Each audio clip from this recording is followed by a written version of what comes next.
The scene in Empire Strikes Back where Darth Vader's talking to the bounty hunters. Let's take a movie everybody knows, Star Wars. Luke Skywalker and Han Solo and Princess Leia and Chewbacca. You know what? I have a new hope for this industry. I'm an obsessive person, and I've had so many obsessions throughout my life. Star Wars being one of them. You know, Star Wars is kind of a classic example that I use. You've ever seen Star Wars? I'm going to make a fairy tale for kids because there are no heroes in movies today. I mean, at least that's what he thought in the early 70s when he first began his journey of writing the original Star Wars film. If they had tried to describe Star Wars before people saw it, I don't think people would have understood what it was going to be, because it sounded like crap. You know, this guy travels around with this big hairy creature, and you know, and there's this guy in a mask, and he's the villain, and he's, you know, but then you see it, and what made Star Wars great was that it was a visualization of everything we'd been reading in science fiction for decades, but had never been visualized that well. And so that's what set it apart. It wasn't that it was enormously original, it was that it was transferring to film what we'd been reading about forever, but had never seen on film. And so that was what made it so exciting. You know, flying through the asteroid belt and all those wonderful things, the laser battles and you name it. It was great fun. It's one of the most entertaining films ever made. Star Wars was like a instant hit, you know, and that summer. But then who knew it would grow into such a franchise, and you know, it just went from strength to strength until it's, I guess, the world's biggest franchise right now, huh? It's fascinating to look at that case study because, yeah, you have two films that had similar budgets, both had similar type of filmmakers. They were targeting a very similar audience. They were released at the same time. Like, everything is the same. One becomes a really good movie that people love and actually did pretty well, Close Encounters of the Third Kind.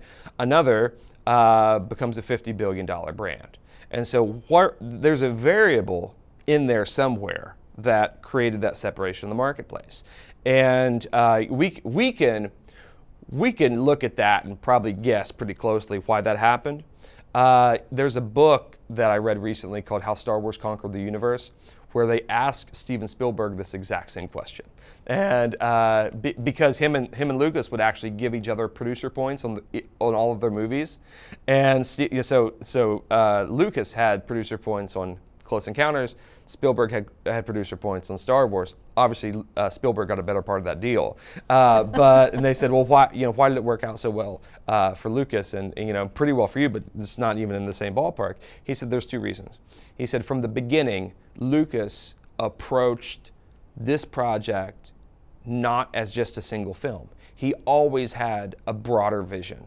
He understood that there was a story before this, there's going to be a story after this. Maybe he didn't have all the things planned out exactly and have it all worked out, but his vision was very big from the beginning. And secondly, he said he had a world that people wanted to explore. He had a story world. He said, I never even gave any a thought of my story world. The setting of Close Encounters is our world that's just being invaded by aliens. But what he did, he created a world that people wanted to continue to explore. And if you can create a world and an IP, an intellectual property that people want to continue to explore, then all of a sudden that then makes the room for the other things that you want to do. And so, what's really interesting about Lucas in the same book is that he didn't grow up wanting to be a filmmaker. He grew up wanting to be an architect. And he worked at his dad's toy store every summer as a kid. And so he approached filmmaking not from a filmmaking standpoint. He approached it from a architectural and toy standpoint. And he still went in to make a good movie, of course, but he then approached it, the industry and the creative and the writing of it in a completely different way that then fueled all these opportunities. When you look at the very first Star Wars movie, George Lucas, I know I bring it up a lot, but Star Wars was influenced by many things, serials from the 1930s, from things like Flash Gordon and Buck Rogers. I mean, George Lucas famously just wanted to make Flash Gordon, but had trouble with getting the rights. It was influenced by Marvel Comics. It was influenced by a tragic event where he almost died in a car accident and was in the hospital for a long period of time. And that near-death experience changed George Lucas. Much of his influence was from also his father in his life, who was a successful business person who he looked up to. A lot of his experience was growing up in Modesto. People, the obsession over car culture and hot rods. And you see that in the character of Han Solo. It's kind of a guy who's into hot rods. The Millennium Falcon is a hot rod. But so much of the influences that George had, both from life and so much classic literature and storytelling, were kind of thrown in a blender. George called Star Wars the most expensive, low-budget movie ever made. Who's George? He's retired now, but George was very good to work with. He really knew what he wanted and where he was going with it, and he knew what he wanted you to do. So I really enjoyed the fact that he was so prepared. He also had a technique which we now call a rippermatic. And that technique was he got footage from old World War II movies like The Dam Busters and Tora, and he basically cut his end action sequence out of footage from these World War II movies. And then that became a template for the effects, because you'd go to the cut and you'd say, okay, I need a ship moving from left to right and another one coming in this way. And it's going to be 17 frames long. So it was a way of, they have whole departments in movies now called previs for doing this kind of work now. But back then, this was a technique I'd never seen before, and it worked really, really well. The 3-second rule is, if you're creating a world or an immersive experience, if your audience member doesn't understand the world they're in 3 seconds or less, then you have not successfully suspended their disbelief. And this idea came, the first time I heard it was a story about George Lucas when he was creating his the Star Wars universe, is that when an audience member looks at a Star Wars world, and if it doesn't feel, and he was creating it, if it doesn't feel like something that belonged in the world he was creating, then it does not belong. So it was a really interesting way to look at the world that you're creating, to make sure that it's consistent throughout your whole experience. And if you're creating something that is truly immersive, then it should feel immersive from every single detail from beginning to end. If you look at from the original Star Wars movie, the cantina scene where Luke and Obi-Wan, they go into the cantina and there's all those crazy aliens around, and this is where they find Han Solo for the first time. There was a very specific choice of I want these crazy aliens all around.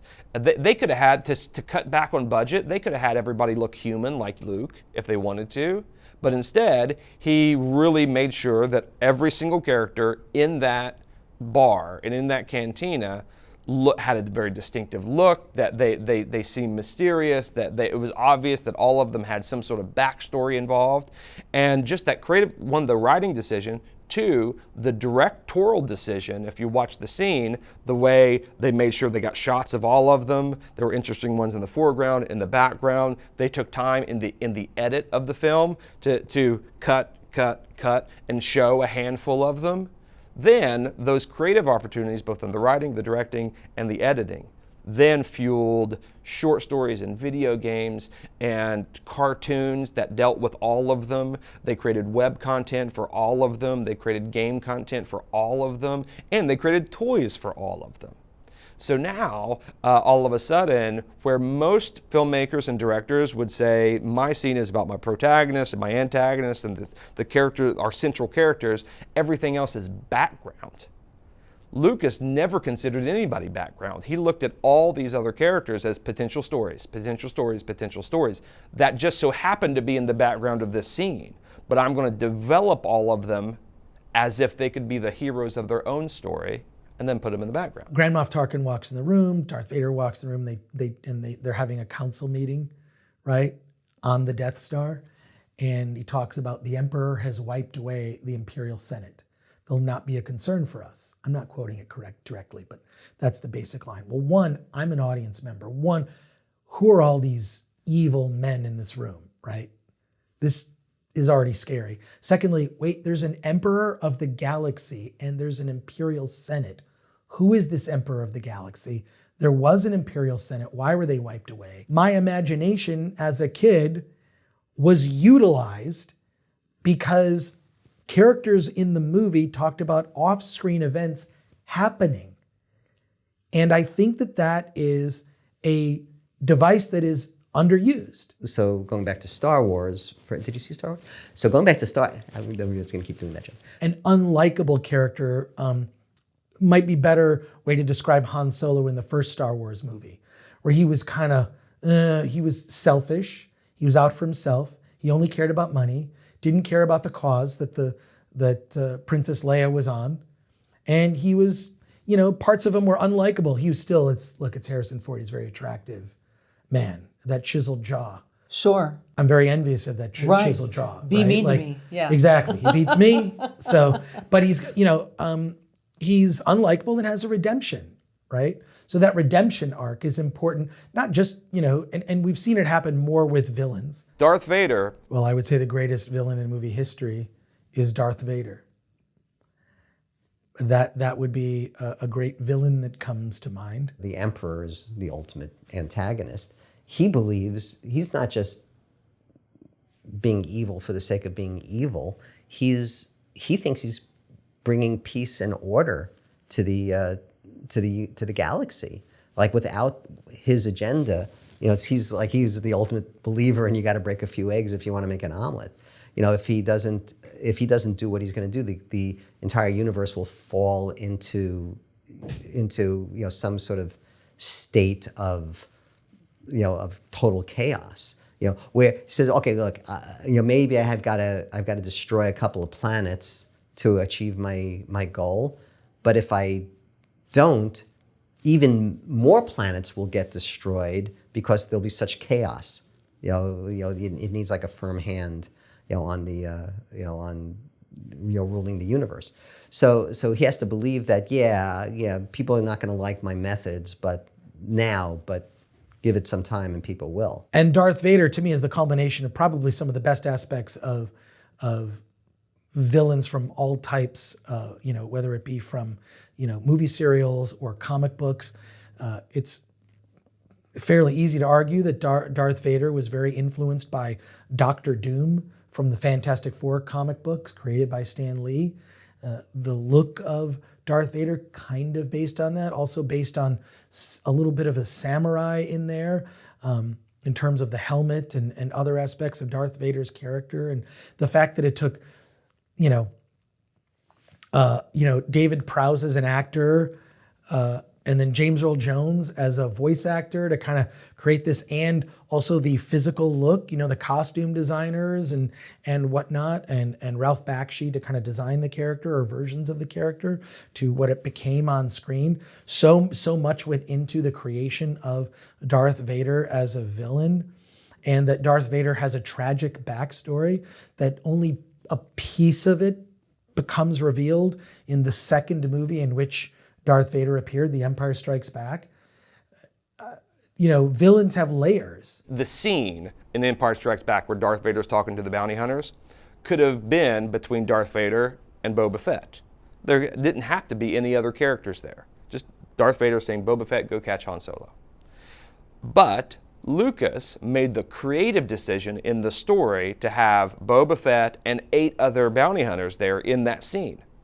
Now, what that did, that creative decision then spurred a whole other product that was part of the business plan, which was this anthology of short stories that existed in the marketplace to engage the fan base and generate revenue. That all was premised and created and birthed out of the creative decision of the writer and director to have multiple characters in the scene. When George Lucas was mapping out the story for The Empire Strikes Back, he realized that the audience would never believe that you would kill Luke Skywalker. So you have this lightsaber duel at the end of The Empire Strikes Back, and it's Luke Skywalker fighting Darth Vader. Where's the tension? Because we already know that he's making a trilogy. You're not going to kill off Luke Skywalker.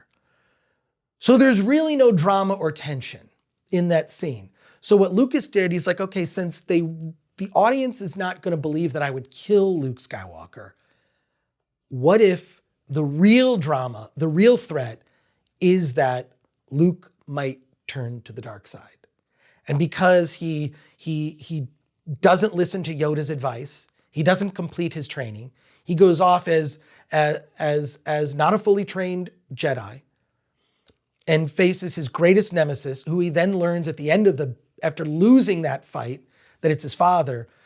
Could he turn to the dark side? And George Lucas believed that the audience might believe that he would turn to the dark side. I promised I would tell them the story of Luke becoming a Jedi like his father. I promised that I would tell the story of Luke saving the princess. I promised I would tell the story about trying to stop the Death Star.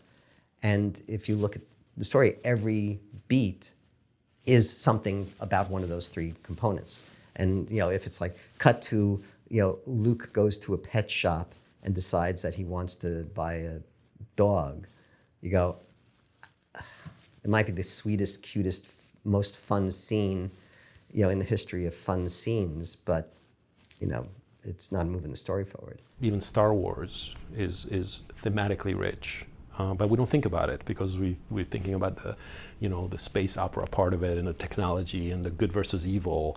But there is a character arc in there, and it's actually a thematic argument through the story about what it's about. It's usually an argument between two things. And in Star Wars, it's technology versus the energy, the Force.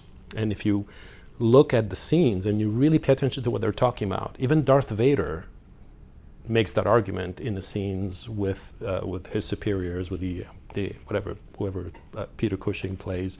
It's not the Emperor. No, it's not the Emperor, but whoever, his boss. And all these scenes you have where he talks about the dark side of the Force, and on the other side he's talking about the power of the Death Star, of technology, and that's the argument. And then Luke and Obi-Wan have the argument about the Force and owning the Force. And if you look at the last moment, that moment where Luke has to decide versus the Force and technology, right, the targeting system, and at the last second he makes that choice, that's his epiphany. That's the decision he made. He could have kept, he could have chosen the other thing, could have chosen technology with the Force. That would have been a different story, right? We're saying, well, technology is more important than the Force. In this case, Lucas wanted to show that the Force is more important than technology, and that's what Luke's decision, that's what he showed, and that was what the audiences walked away from. Luke is asking the question, what's more powerful, faith or technology? And he grapples with that throughout the entire story, right? Everything is about that. All the bad guys have no such questions. They make the argument. Technology is strong. Like Darth Vader is a result of technology. He had faith, and it didn't save him back when he had his fight with Obi-Wan.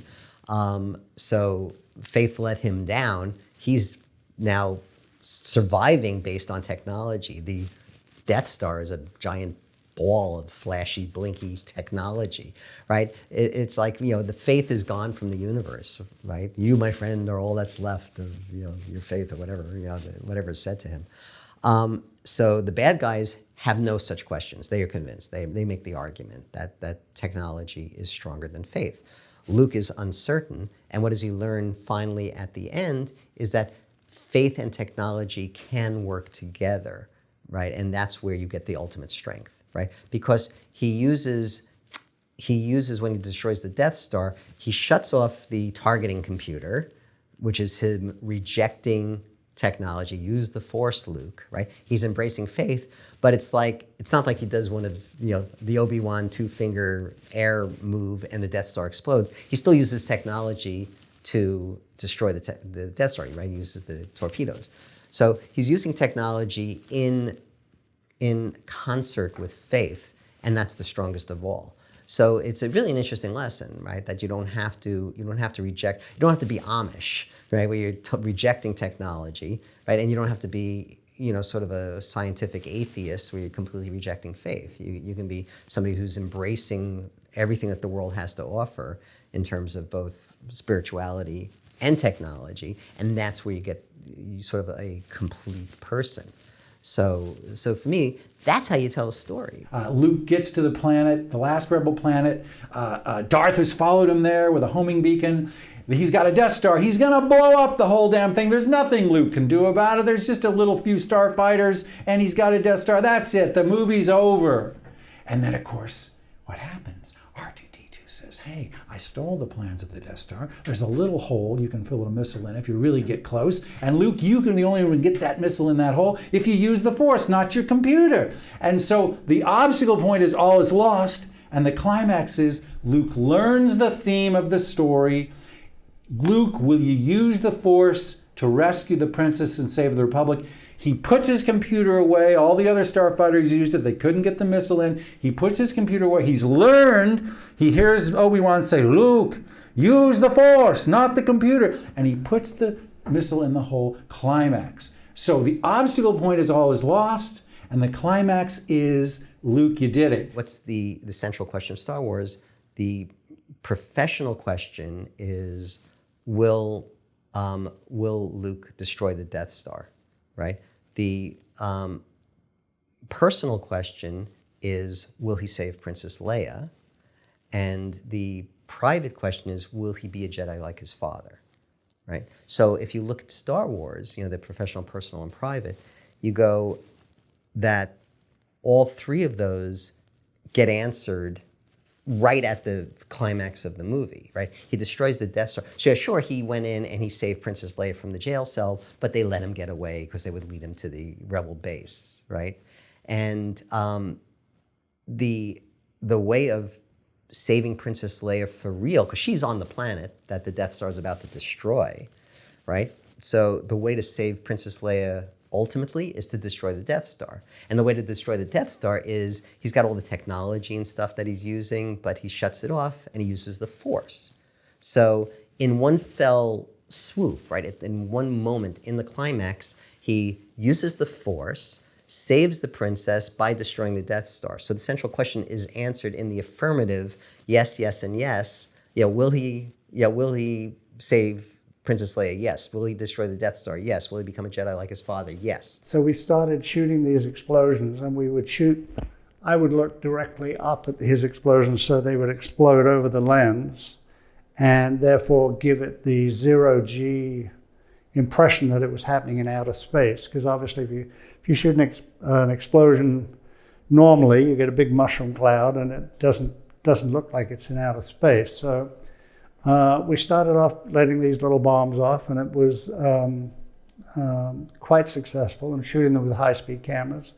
And then we got bigger and bigger, and we moved on to much bigger stages till eventually we had like a 40-foot blue screen, and we would drop the wire down in the middle of that blue screen, and we would light the blue screen with, like, I think there were 8 arc lamps, which were the most powerful lamps that you could get in those days, and shooting them with a VistaVision camera. And we would shoot up through a piece of glass, which were 2 sawhorses and a piece of plywood and a hole cut out to shoot through. And then a piece of glass was over that to protect the lens. And then we let off these bigger and bigger bombs until finally we had the explosions that we needed for blowing up the Death Star and also for blowing up Alderaan. All the money's up on the screen.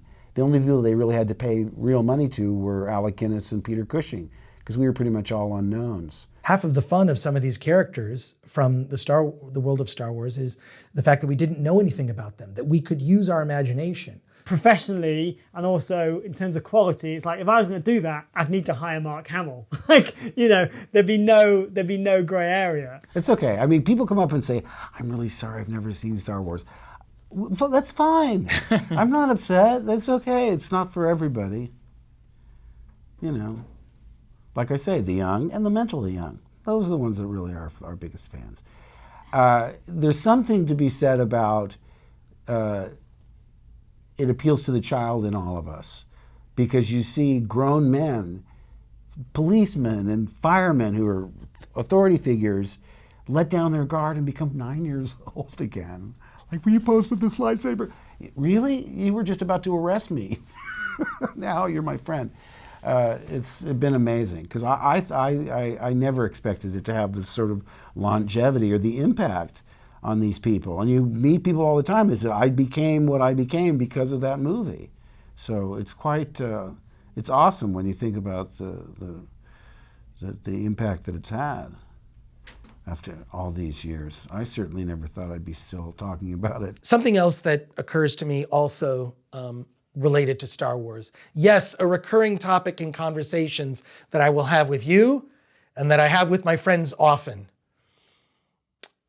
You know, maybe it's a form of therapy. I look at the Star Wars films and just with immense respect for how they've been able to keep that IP alive over 60 years or 50 years, however long it's been, how much they've been able to scale the brand, how long they've been able to sustain the fan community and create the culture that they have, to continue to push artistic boundaries of what they're doing with The Mandalorian and the volumetric capture stage that they built, and just, you know, the storytelling of The Mandalorian, what they're doing now with all the crossover stuff that on Disney Plus is absolutely incredible. You have somebody like a character like Ahsoka Tano. I'm gonna get Star Wars nerdy for a second. You have a character like Ahsoka Tano, who's a character from the Clone Wars animated series that they then pull into a different animated series, Star Wars Rebels, that they then pull into a live action series of The Mandalorian, and cast a live action actress, and now going to spin her off to her own live action series on Disney Plus. What they're doing from a transmedia sense is just really super interesting, and how they revived the Star Wars. It's not like it was dead, but like the way they brought Star Wars back in front of culture with Baby Yoda, and now we know as Grogu, but everybody was talking about Baby Yoda, just a cultural sensation of Baby Yoda. It's just a really smart, interesting choices that they make, and especially now with they have something now called Star Wars Visions, where it's animated short films that are all created in the manga style. So you like Japanese animation. It's all done with manga creators telling manga stories in the Star Wars universe that are very much catered to a completely new market, a younger market, a more Eastern market where Star Wars hasn't been able to really get a foothold as a brand very much, and it works, and it's good, and it's powerful storytelling, and so I appreciate them as a fan, I appreciate them as a filmmaker, and I appreciate them as somebody who understands how to build and sustain IP. Like, the way they do it is just a masterclass on how to keep an engine like that running, and not just running, but thriving in the midst of multiple decades. This really is a tremendous thing. And it all goes back to how George Lucas created and built the whole thing. It's really like he approached it in a unique way, and they've continued to keep that going. You never outgrow these things, right? You said there was a point where I liked Star Wars, because basically our fans are the young and the mentally young. No, my point, I've never outgrown Star Wars. My point was that there was a specific time where I was probably the most obsessed about it. Now it's turned into a minor obsession. Okay, just checking.